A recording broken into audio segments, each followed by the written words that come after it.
Everybody's trying to make that one transaction, get that one player to set themselves apart and be able to coast into the fantasy playoffs and hopefully win a championship. I'm giving you 15 players today. That's going to help you get there. The first player we're going to talk about today, Pat Freiermuth, tight end for the Steelers. And tight end's a very important position to nail because it's the hardest one in all of fantasy. He's got an easy schedule going forward and 8 targets a game while playing healthy with Kenny Pickett. Also during that time averaging 12.1 PPR fantasy points per game. During that time span, only Travis Kelce and Mark Andrews have been averaging more. A wide receiver that you're going to want to look at here going forward, who's in a great situation that he might be able to catch on a low, is Juju Smith-Schuster. He left his last game with a concussion in week 10. However, he was targeted 4 times on just 38% of the snaps. In his last 3 games, he has been averaging 22.2 points per game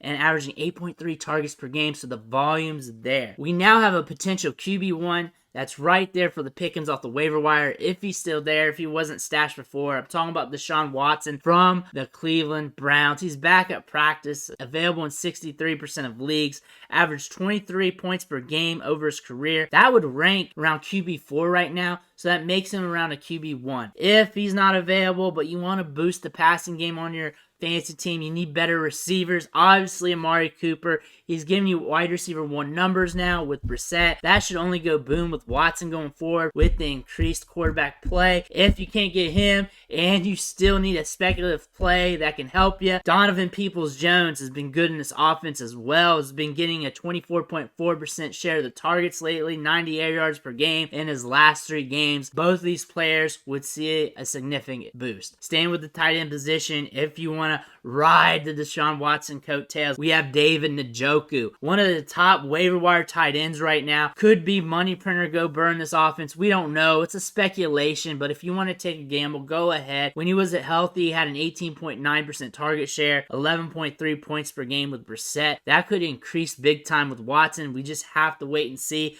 But you don't have time to wait. You might as well get him now if you need a tight end. Another wide receiver's coming back from injury, and it's a big-time player that could help us out. Foolish people dropped him.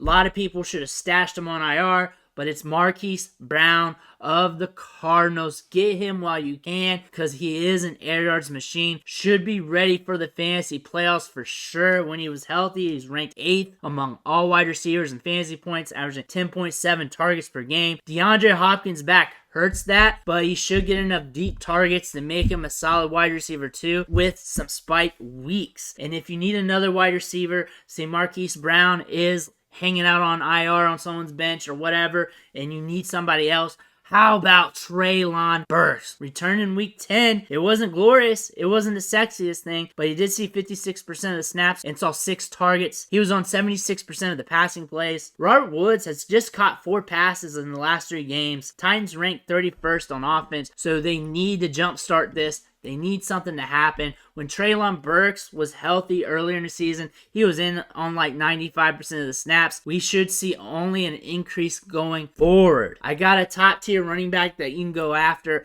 Took a hit in his price tag, possibly here in redraft. This is going to be your last time to buy him. So you might as well just kick the tires, see if it happens. More than likely, they're going to tell you no, but you have to try. I'm talking about Travis Etienne. Might be the last time you can get him cheap. Just 10.3 PPR fantasy points last week, but over the last 3 games, he has averaged 136 yards off 24 touches, equating to 23.6 PPR fantasy points per game. When a player like this is on the down, you have to kick the tires to see if you can catch him on the cheap from his fantasy manager. Maybe they're going on tilt. Maybe you can catch this. Travis Etienne's getting a good workload, especially when the game script is there. Also, the game script has been there for this tight end. He's finally healthy. He's finally producing. And it looks like big things are coming for the rest of the season. I'm talking about Dalton Schultz. Saw 76% of the snaps on Sunday, 9 targets, and now has 16 targets in his last 2 games. Could be a top 5 tight end for the rest of the season. If you need a backup running back to stash on the end of your bench right now,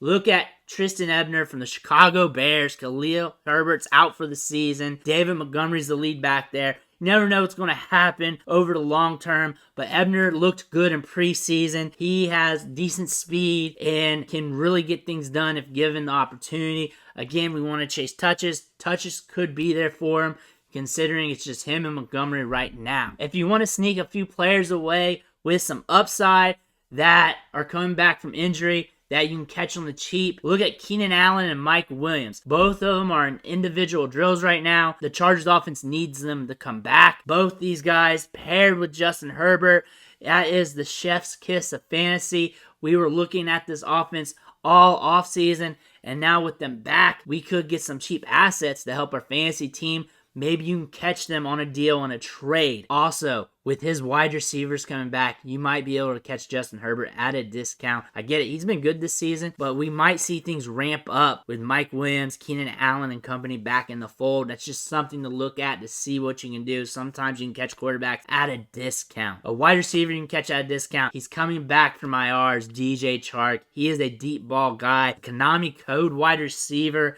In his 3 games, he saw 328 air yards. It's over 100 air yards a game. So he's always there for the splash play. He's a splash play wide receiver. Might be best for DFS, but if you're in a pinch, a deep threat like him is someone you want to chase. And one last player we're going over today is a stash for your bench, just in case you need help at the running back position and you want to take the gamble. We're looking at Keontae Ingram. Eno Benjamin got cut, and now Ingram's the RB2 behind James Conner. James Conner has not been a bill of health this season, so injuries could crop up. If that happens, man, this could be RB1 Keontae Ingram for the Cardinals, him getting the touches. They may allow him to do that anyways towards the end of the season. This is just a speculation here, just a backup running back that could get some opportunities somewhere down the line that you may want to take note of. But that's 15 players that you can pick up off waivers or trade for to help you get to the playoffs and help you get that championship this season.